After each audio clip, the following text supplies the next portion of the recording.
Okay, guys, welcome to ladies and gents, to the Daikin Sensira FTXF RXF presentation. It's consistent to be about half an hour.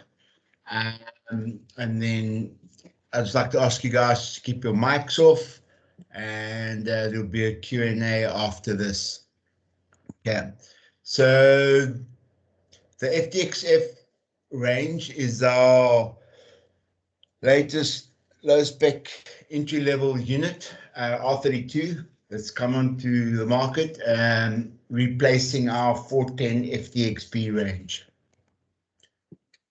On this page, this is our efficiency data with regards to our range from a 25, 35, 50, and 60 class. On cooling mode, we've got a A++ efficiency. On heating, A+. What is pretty good about these units are its high seasonal efficiency ratios. What I will be doing in the next few weeks to help contractors out there is we are going to be using the seasonal efficiency ratio quite a bit with regards to calculating your client's energy consumption, and from there we can put it to rands and cents. So going forward, the next few weeks, I'll be coming out, guys in Cape Town, I'll be giving some training, but it is pretty basic.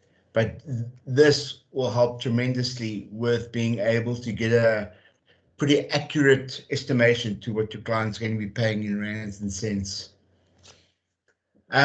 You'll notice that we've got a minimum capacity, a nominal capacity, and a maximum capacity. So our 9,000 can do, it's close to just over 9,000 BTUs, 2.8 kilowatts.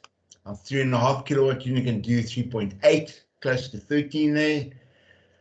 The 50 can do a maximum of close to 20,000 BTUs or 6 kilowatts, and our 60 class can do up to 7, which is about 23,000 BTUs at 7 kilowatts. I'll explain a little bit more about that later. This is the new look of the Sensira across the board from a 25 up to a 35 class. The look is the same. The difference is that between the 25, 35, and the 50 to the 60 it's just slightly longer from left to right.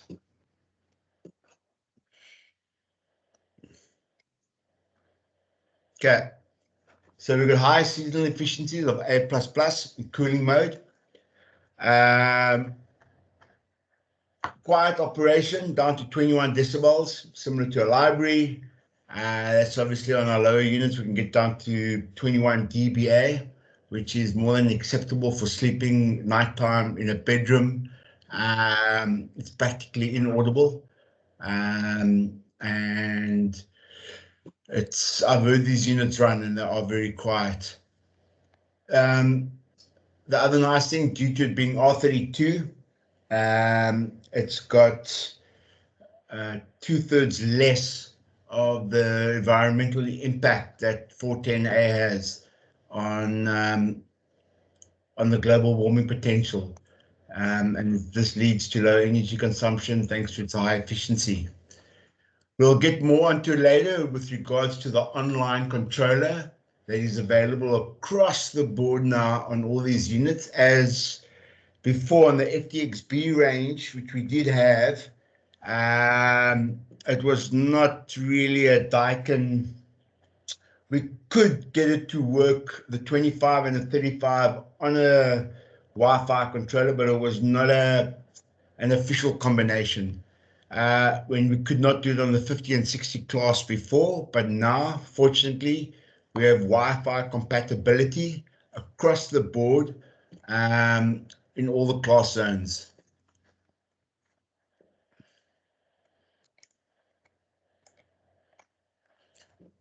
This is the look of the outdoor unit. It does come with a bluefin corrosion treatment. from the factory. What we do, however, recommend, if you are living very much close to the sea or very much within 100 meters or so, even close to the sea, we highly recommend the use of a third-party treatment, so you can get a full marine treatment, PC boards, the nuts and bolts. That is if you are very close to the sea.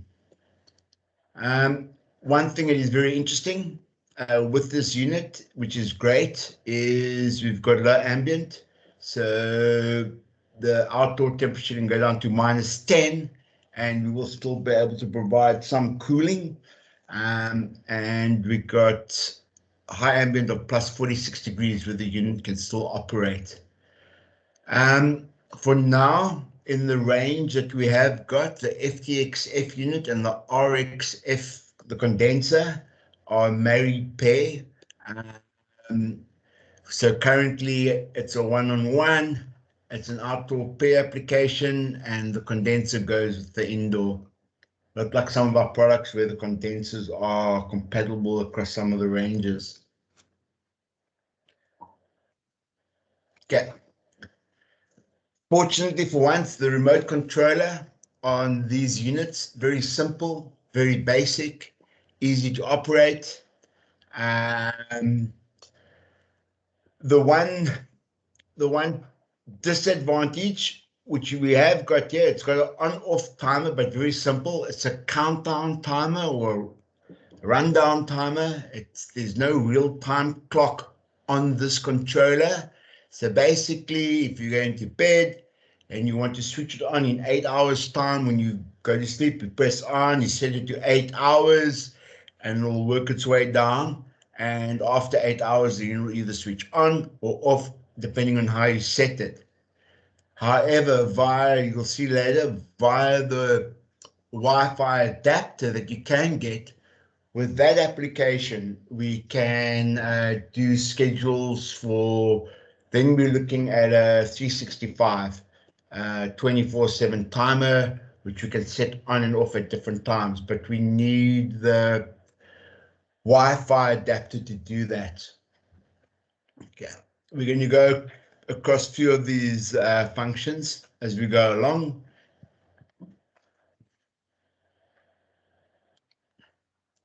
Very basic, simple LCD display, pretty much self-explanatory. We've got automatic mode, drying mode. In this mode, you can't adjust the fan speeds, but it's just set. You've got heating mode, the sun, the icicle for cooling mode, fan mode operation. We've got the powerful mode operation, which I'll explain. Very simple to use, the way this operates, which is quite fantastic. When we go back earlier and we saw those maximum loads that the unit can do, I like to refer to it as a pull down period. So for example, if you've got a 60 class in your room and you press that powerful mode feature, although the unit has a nominal capacity of in the region of about 20,000 BTUs, it will increase to a maximum of 7 kilowatts. And for a period of 20 minutes, it will run at maximum mode, which will increase your fan speed, and the unit will run at its maximum with the inverter compressors running at full load. And over a period of 20 minutes, it will try to drop the temperature as much as possible, and then we'll switch on back onto nominal capacity, and it will start running from there, inverting up and down like it normally does. We've got a econo mode feature, which I'll go into slightly later. I've got a slide on that I'll explain to you. And then the basics, on, up and down. This will just show you when it's transmitting to the receiver. Your temperature, automatic airflow. Basically, as the room reaches temperature, or it requires, if it's on heating and you require, and as the room becomes cooler, the fan will slow down. As the room becomes hotter and it's on cooling, the fan will obviously increase. And then this is our quietest fan mode. When you put onto this is practically where you get your inaudibility on the controller when it goes really low, where we achieve low decibel ratings. Pretty self-explanatory. You've got your 5 fan modes, which you can adjust from low all the way up to high. Comfort mode operation, it's quite self-explanatory. What happens basically on cooling mode, the flap will go up and the cold air will basically blow over you and drop, whereas in heating, the flap will go completely down and blow the hot air down the side of the wall, along the floor, and the hot air will rise up. These units, it's got an auto vertical swing. It's not horizontal, so the flaps will go up and down, but not left to right. It's not on this, we haven't got that feature on these units, but the horizontal flaps can be moved by hand. And then you've got your timer where you switch on and off. Like I said, it's an hourly timer, and it's just basically a countdown timer.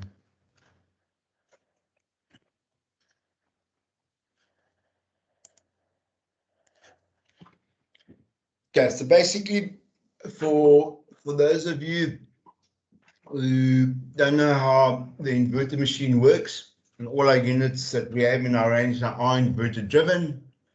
In essence, what the unit's designed to do, if on cooling mode, for example, that is as the room temperature increases in temperature, so your compressor will speed up in order to combat that. And as your room becomes cooler, your inverter compressor will slow down in order to save energy. The one beauty of our inverter compressors is that it's a soft start. And besides the fact that the energy consumption on inverters are significantly better than non-inverters, one of the main features as well is due to not these high spikes that you see here, but as the units run, it's a lot more closer to the set point temperature. And what happens and what is created is an environment of more comfort cooling. So if your unit is sized up correctly for the room, the inverter results, number one, in low consumption, and definitely number two, a far more comfort cooling environment where it reduces the spikes of heating, then all of a sudden you feel cold and then hot again, so it minimizes that. Econo mode, it's quite a useful feature. If you've got other electrical appliances within the house, or if you're on a meter and you can see your electrical consumption is quite low, but you want still to have some form of air conditioning or you want some form of heating,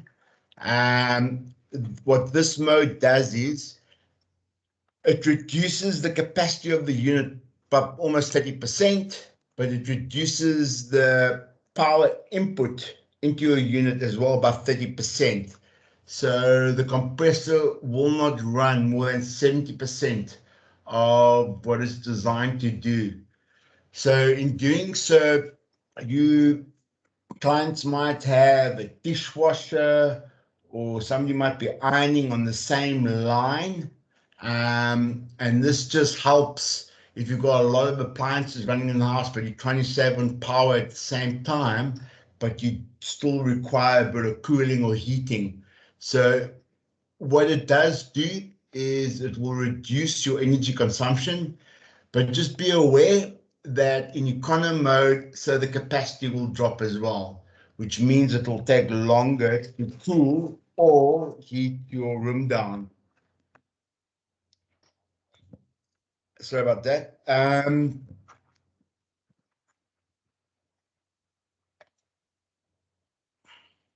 Okay, like I explained earlier, comfort mode. This mode is using heating and cooling operation mode, provide comfort, airflow that will not come in direct contact with people. So like I said, basically in cooling, the flap goes up, the cold air will blow across, and just as normal, the cold air will slowly start to drop. Heating mode, you obviously want to put it right up against the wall, drop the blade down, drop that hot air down, so it goes across the floor and then it starts to rise up. So in order to heat up your room a lot faster as well. Just in basics, I would very much recommend that when you are quoting and you're out at houses and you are, especially for bedrooms, people like to put their aircon units in the center of the bed to look at symmetrical. I highly advise that if you are selling a unit to an end user, that you do tell them about this mode. Because the one thing you don't want to happen is that they're lying in bed, they want to put onto heating mode and the aircon's above them, and they put on draft and they've got this hot air blowing directly down on them.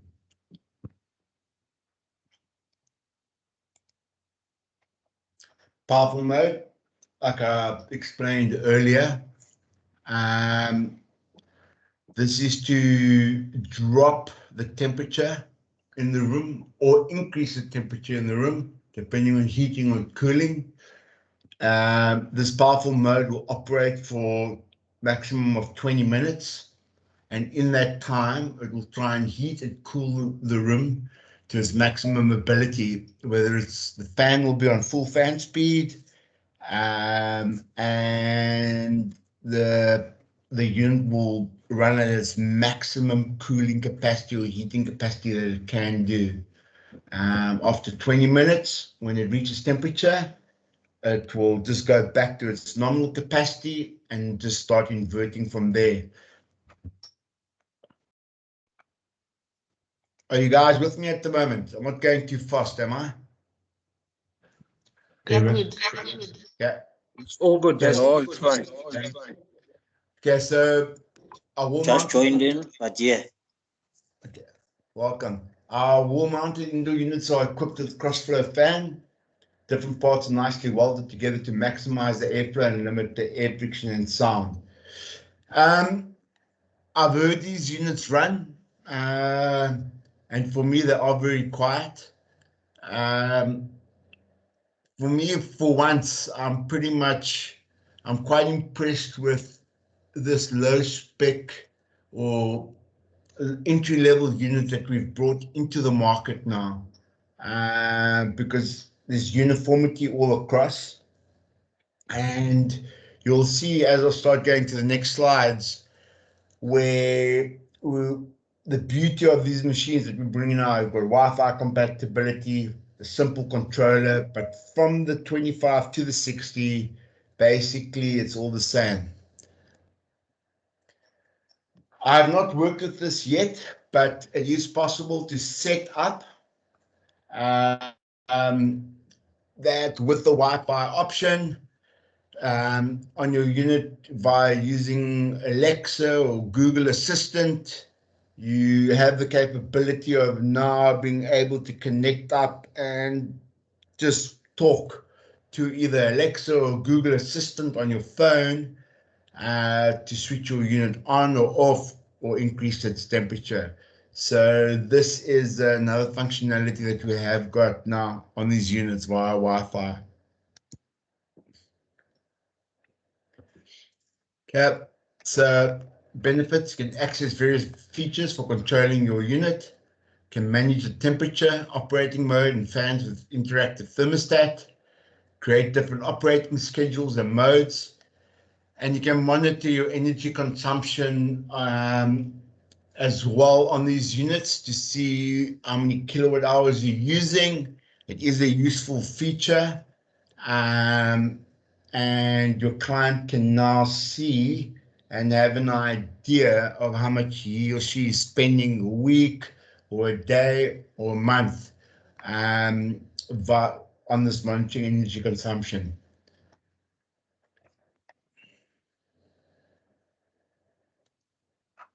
The other thing I forgot to mention is, so if you put the Wi-Fi adapter in on this unit, you can connect quite a few of these units to that app. So you can have 3 or 4 machines running within your house, and you'll be able to operate all from your cell phone. Doesn't necessarily have to be with another split unit. It can be with one of our hideaways or our cassettes that have a Wi-Fi option. They all use the same app as the platform from where they can operate, and you can control the Wi-Fi on these units. So the units come preset with auto restart. If the power failure is less than 4 hours, it will remember what the unit was set at. So if you're about to go to bed now and your room is cold and you set it on heating and you climb into bed and you fall asleep, and then Eskom has a power failure lasts for 2 hours, power comes back on, the unit will go back to where it was set and then automatically restart again and carry on heating your room. Timer feature, like I said to you, there's no 24-hour timer or real-time clock of this, but if the customer does want it, then I would highly recommend the Wi-Fi option. Okay, the condensers will come with swing compressors. Just to explain slightly to the guys how it works, as the piston and the blade are attached to each other, it results in several benefits. One, low sound, there's no friction between the piston and the blade. High energy gas, high efficiency gas cannot escape between the piston and the blade, therefore optimizing its efficiency. Due to less friction, parts are more durable, resulting in higher reliability on these units.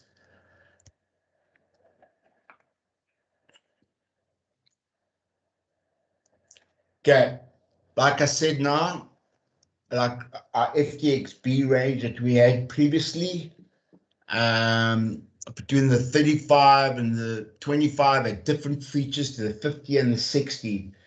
Now, across the board, from a 25 to a 60, we have the same optional kits. Number one being the Daikin online controller. At the same time, you'll see in the next 2 slides later, we have the possibility to have a wide remote with these units, perfect for guest houses or classrooms in that type of environment, or hotels where infrared remote controllers do go missing. The cord does come with a 3-meter option or an 8-meter option. Okay. We also have the ability now to connect these FTX F units to an iTouch controller. There's a lot easier to connect it, to have the ability to connect to a building management system, and so forth via a KLP 98 adapter card.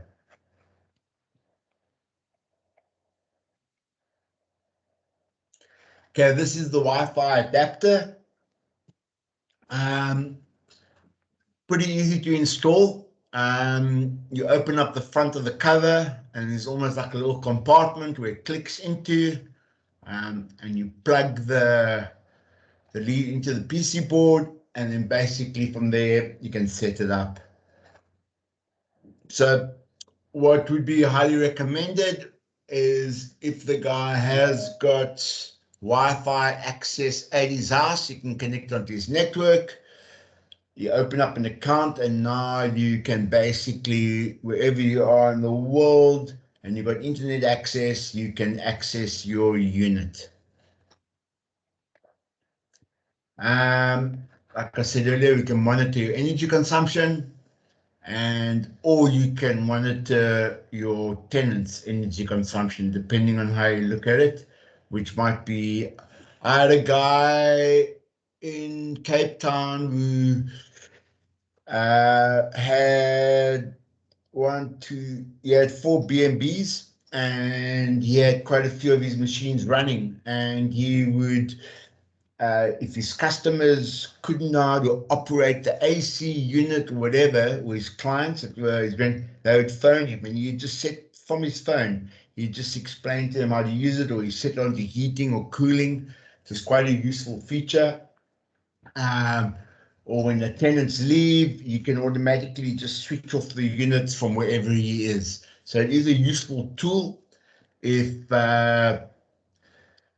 if you are somebody that rents out apartments for B&Bs and you've got air conditioning in there.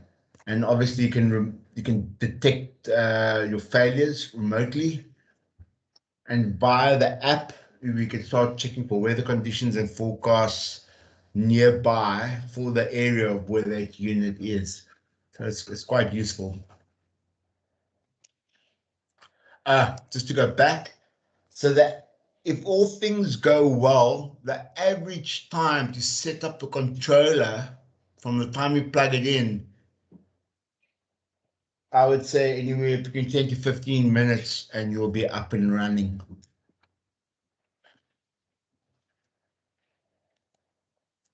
This is the wired controller now, it's a new one. So, like I said, it comes with a 3-meter or 8-meter cable. Looks very similar to our BRC 1E53s controllers that we had. So if we want to have, if you want to run a BMS or an iTouch and you want to connect it onto there, and at the same time have this controller, have the wired controller connected, it is possible via KLP98. So we might have an example where we've got, let's say for argument's sake, we've got an iTouch controller. This unit, for all of those of you who know iTouch, we need an F1, F2 cable. This little adapter will provide it for us. And at the same time, you'll be able to plug in that wired remote into this adapter and be able to control the unit as well, because where this normally plugs into is where your remote controller would normally plug into. So let's go through these points here with you guys. You can run stop the central controller via the wired remote. We have the possibility on this adapter here to have what we refer to in our other units like a T1, T2, where we can force it on and off remotely. That's a possibility. We can, operating status, errors, and content of those errors can be monitored via central controller and wired remote controller. Run stop, the central controller and the wireless remote controller operating mode selection and temperature setting can be limited by the central controller. So this is what the central controller can do for you when you've got this adapter kit connected to your unit. Zone control can be performed from the central controller. The unit can remember the operating status of the air conditioner before power outage and then start operating in the same status when the power comes back on, like auto restart. Card keys, this is for hotel applications. This can be connected onto it when the door closes, or when the key gets pulled out, everything gets switched off. That is a possibility. Operating error signals can be read. The indoor temperature can be monitored from a control room as well. So these are functions that you can do with this. It is almost like a little course on its own where it can be done. So the unit itself, when you get a wired remote, the ones that we get now plug straight into the S21 on our units. But if you've got this controller, because you've got a home automation or a BMS that you want to plug into, but you still want a wired controller for the room, then we'll go down this route here and use this. This is the F1, F2 communication protocol that Daikin uses, where we will then connect onto the daisy chain and then eventually connect onto our iTouch controller. For those of you that have had experience with Control 4, home automation, where we have, you might have a house where a client wants to install a few of these midwalls, but they have a Control 4 home automation system. They might have a Cool Master module. Then what we do is we daisy chain all these units together, and via these dip switches over here, we will give each unit an address, which the Cool Master will then be able to pick up, or our iTouch and so forth. We can connect it on, and we can address each unit so that iTouch can pick it up, or the building management system that is operating these units.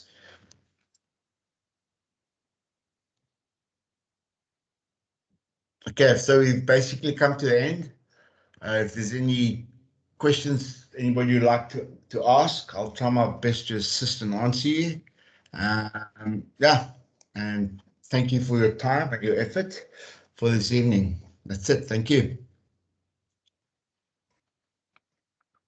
Hi. Can I ask a question? Yeah. What is the working pressure on these units? On R30 on 410A. On the R32, yes. Very similar. Mark, correct me if I'm wrong. It is almost identical. It's the same as